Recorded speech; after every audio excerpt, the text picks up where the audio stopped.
How can we maintain focus in a world full of distractions and deceits?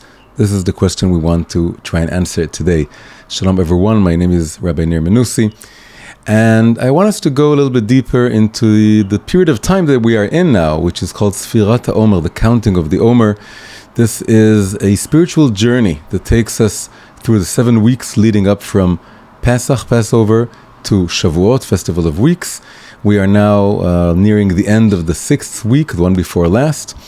And if you know a little bit Kabbalah, you know that the 7 weeks of the counting of the Omer, they correspond, they parallel the 7 lower Sefirot, the 7 lower divine energy channels through which God has created the world and is constantly recreating the world.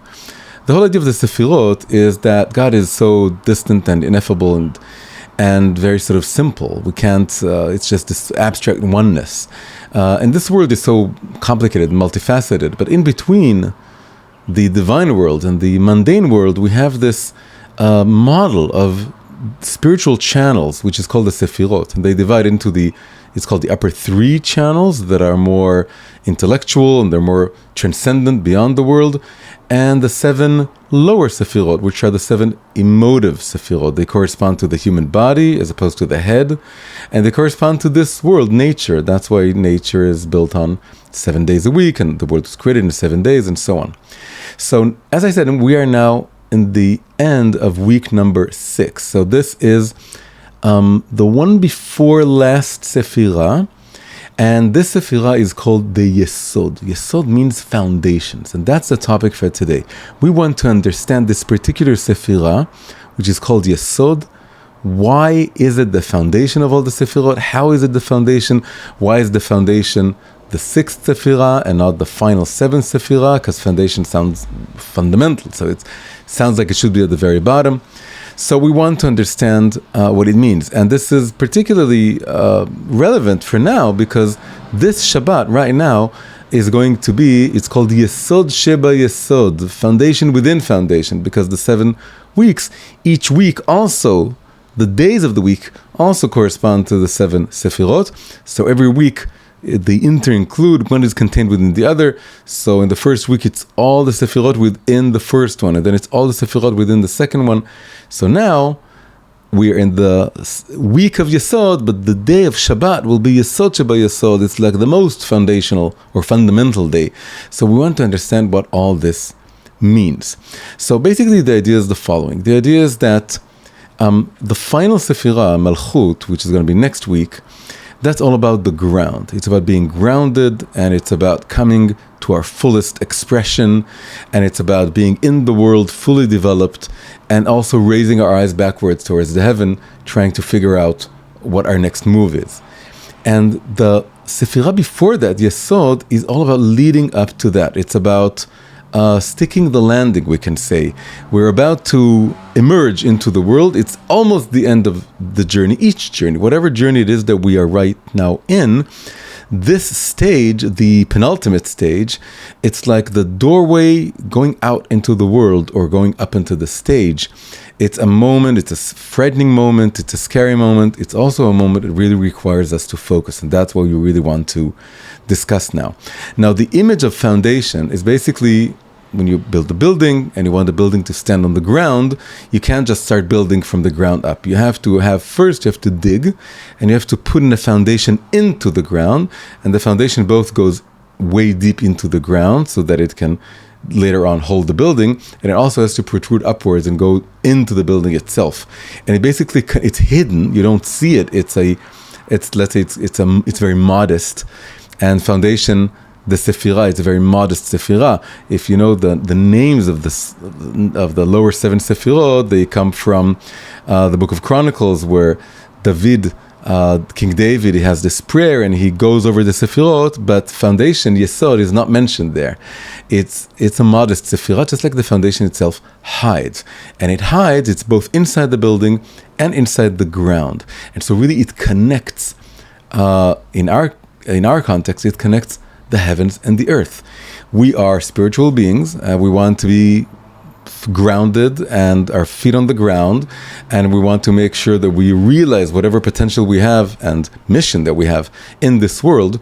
And it all depends on having a strong foundation. It's a bit like our spinal cord, but you can imagine we're extending our spinal cord into the ground that we're standing on, where we appear to be standing just on the ground, above the ground. That's how we can lift our feet up and walk.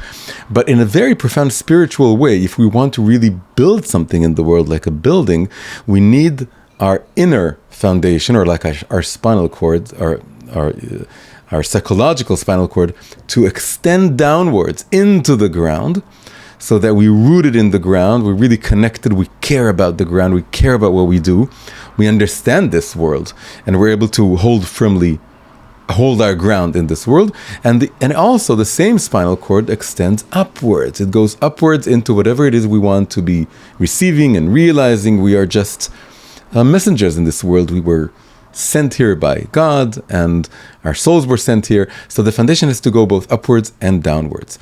So this is all about this sephirah. So there's 5 sephirot, 5 emanations that are above it, and that's all about the spiritual mission and the emotions and the visions and the different aspects of our own personality and the divine world that is all above us, and that it wants to go down into this world.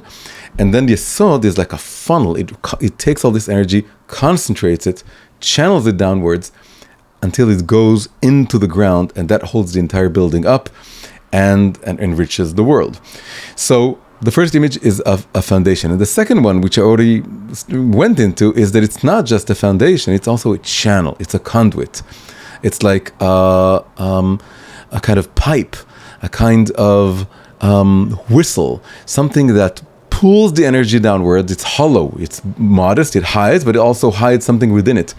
It hides the energy that is going down from the spiritual world, from our own neshama, our own souls, into the world. And not just any funnel, or not just any channel, but a funnel. A funnel, it means that it's wide at the top, it takes all this energy, and it concentrates and focuses it. So, and this is the main word here, right?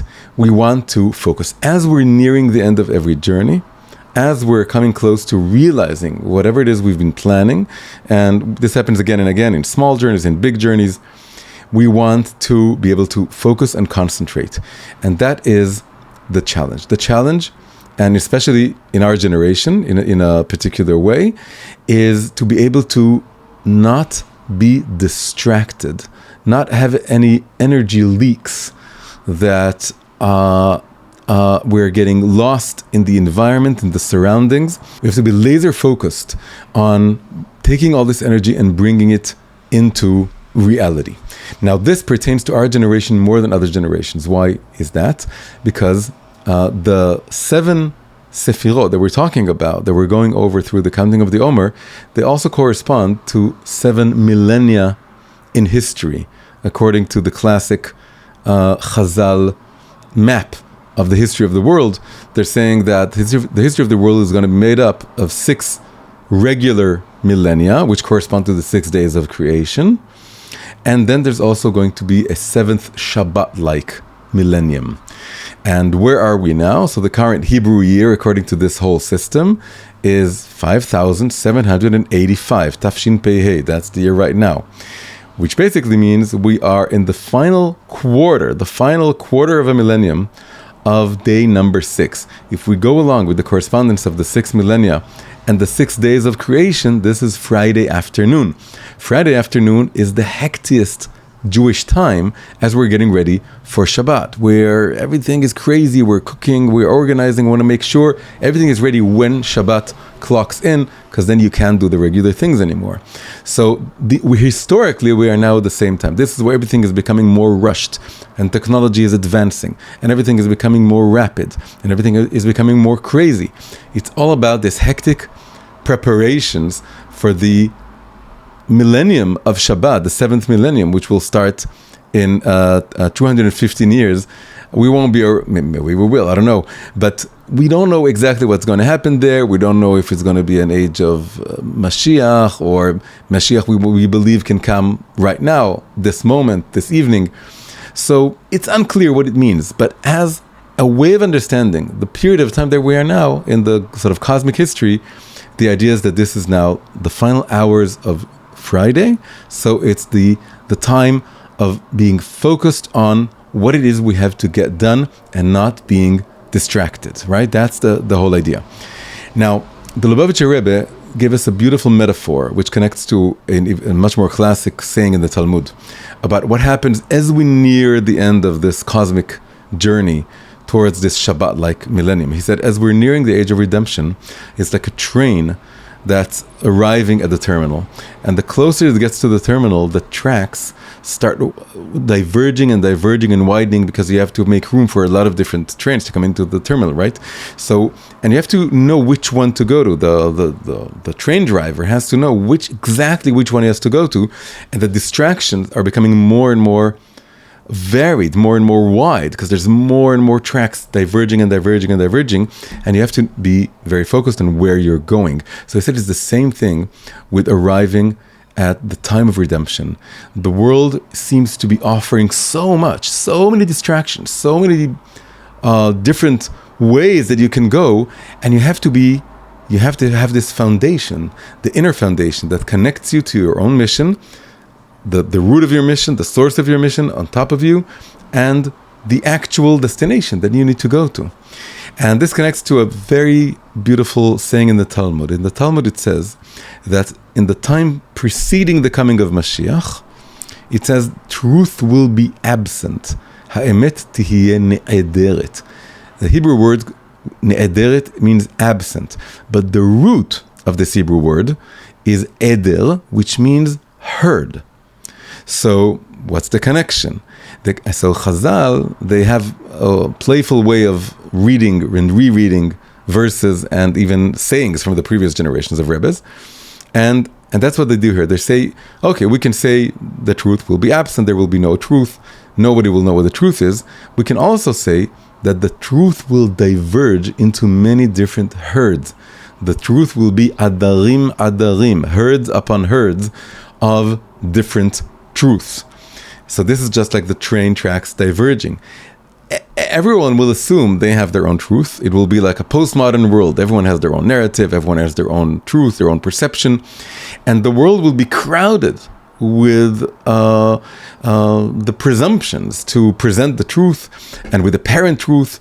And you have to navigate yourself in this world of falsehoods and confusions.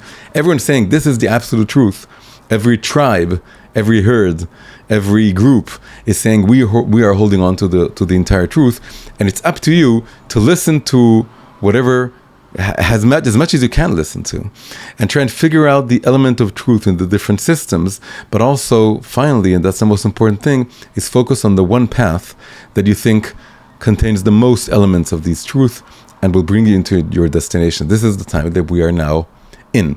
So and in fact, the inner essence of this Sephirah is called Emet, a truth. It's all about finding the truth in a world in which the truth has either become absent or it's crowded with half-truths or things that appear to be true but are really fake, and so on. Now, focusing more on the actual challenge that we have is we have the challenges of social media, the internet, the constant flux of excitations and distractions, and you don't know what the truth is, especially now with AI videos becoming so crazy realistic that from week to week they become better, and very soon we're at a time in which we will not be able to tell what is true, what is not true. We'll have to figure out the laws and the ways to go about this. But this has become even crazier in terms of what is truth. So this is just a general broad way of understanding the challenge of our generation. Now, Yesod, foundation, has another more specific connotation. Yesod is very much connected to the sexual urge. The Sephirah of Yesod, when we correspond the Sephirah to the anatomy of the human being, then the Sephirah of Yesod corresponds to the male procreative organ. Meaning, it embodies the whole challenge of managing desire, and specifically male desire.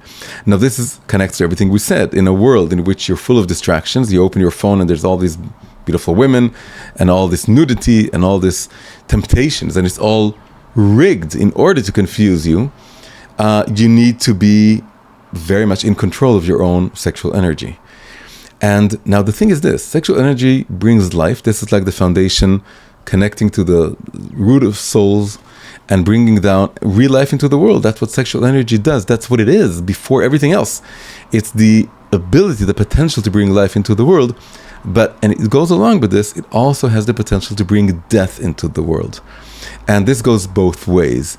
The same energy can lead someone to abuse this energy in the worst kind of way, physical coercion, physically coercing someone else to have intimacy. I'm not sure we can use the R word in YouTube.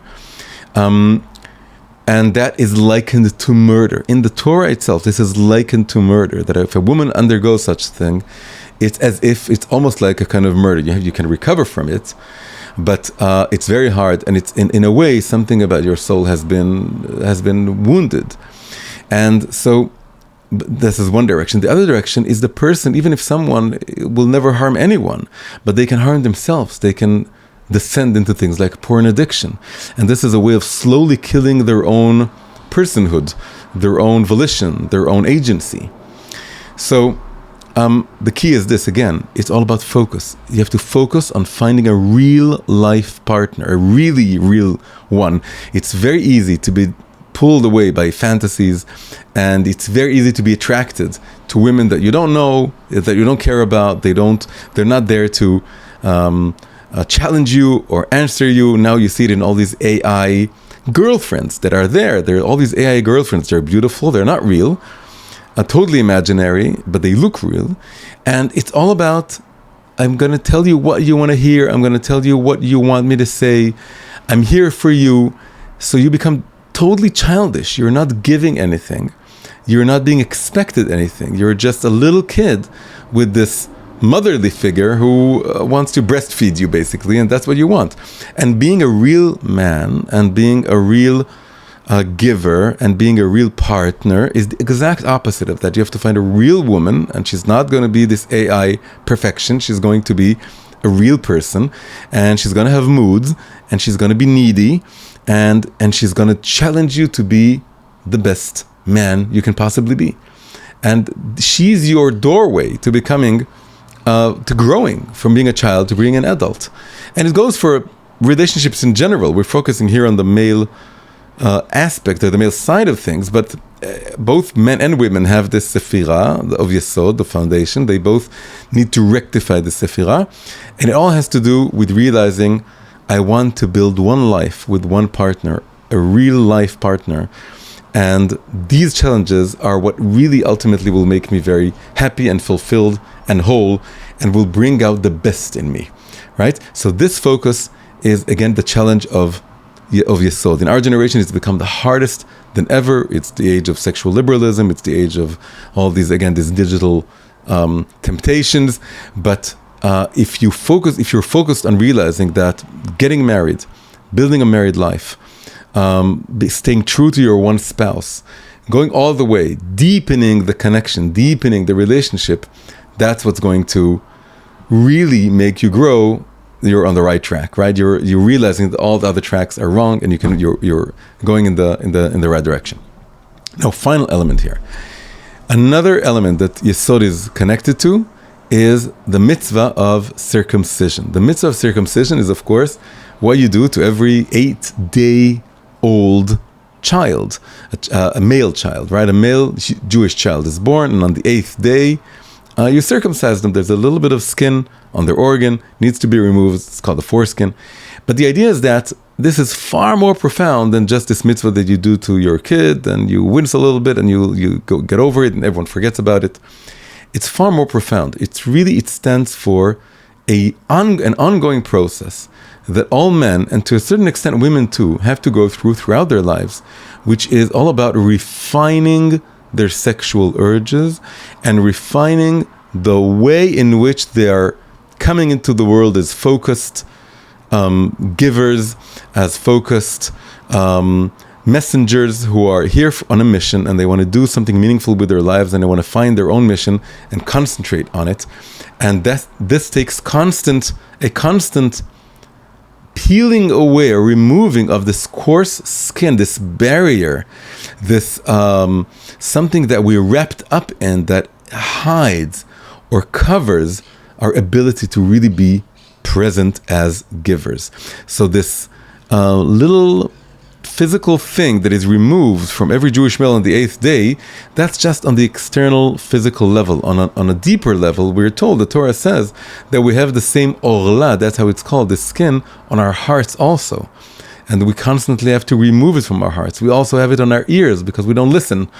We are closed up within ourselves. We have to unpeel the ear in order to listen. And we also have the same thing on our tongues, on our mouths. We need to speak properly in a way that cares about the other person. We need to remove this coarse barrier or this coarse layer that surrounds our hearts, surrounds our ears, surrounds our mouth, and surrounds our sexual desire. So for men, this is the role of looking at all these distractions, pushing them all away, and you have to unpeel again your own desire and be focused on this real life partner, and also realize that even this partner, you can see them, and this is the natural tendency of every man, just like every male is born with this foreskin. Then the natural tendency is to see them as objects. You're not really there for them. You're not really trying to reach them, to reach their hearts. It's all about gaining this pleasure for myself. And so the circumcision, the spiritual, psychological circumcision we all have to go through is basically peeling away the egoistic receiver aspect of us that wants to be gaining something from this relationship, and focus on being there to give to the other, and what do they need, and what can I do for them. And of course, it doesn't take away the pleasure, it doesn't take away your own enjoyment, it just makes room for the other person's needs. And this is the main element of what we called tikkun habrit, the rectification of the covenant. The covenant here is both the covenant we have with God, who brought us into the world, and that's why the covenant of Abraham, the Brit Milah, is conducted on that organ, but it's also the covenant with the spouse, with your partner. And you want to marry this partner, and it's the same covenant. It's by being connected to God, to my mission, and being focused on that, I'm able to be the best partner for you and really be there for you. So it all goes back to what we said in the beginning. We are in an age of many deceits and distractions and confusions. We're nearing the terminal. The terminal comes from the word end, this end game of what it is we've been building throughout this millennia that we've been here as human civilization. The world is flooding us with all this craziness and all this constant information, this barrage of distracting information that 99.99% of it is all about pulling us away from being really mature, focused givers and people who are dedicated to fulfilling their mission. It's all about taking that away from us and turning us into this very childish, passive consumers. And the message of Yesod, of foundation, is that this is the most challenging time, but you can rise to the challenge. We can all rise to the challenge by saying, I'm not going to let this whole world confuse me. The reason all this technology and all these screens are surrounding us is that we finally really rectify our foundation, our Yesod, our Brit, our covenant, by being connected upwards to to the source of our soul and the source of our being in this world, and downwards to the very specific place, person, partner, role, mission, job, whatever it is you have in this world that you need to be focused on, and not leak and not get confused and go laser focused in that direction. So this was our little weekly meditation, this time on the topic of the Sfira of Yesod. I hope this was illuminating for you. It gave you some inspiration, gave you some strength. What do you think about this day and age and the challenges that it brings us? What do you think about why it's become so difficult to be focused and to be able to find love and find a meaningful relationship and cultivate and maintain that relationship? And what we can do about it. So please share in the comments whatever you think you can add to this, all these ideas. And if you like the video, then press the like button and share it and subscribe to the channel. And have a wonderful Shabbat Shalom, Yesod Shabbat Yesod, foundation within foundation. May we all be truly connected to what fundamentally really is important, and go for it all the way. Shabbat Shalom. I will see you in the next video. Hi everyone, if you enjoyed this episode, please press like, subscribe to the channel, and leave a comment. If you want more English language videos from me, please consider becoming a supporter via Patreon. You can find the link in the description below. Thank you very much, and see you in the next episode.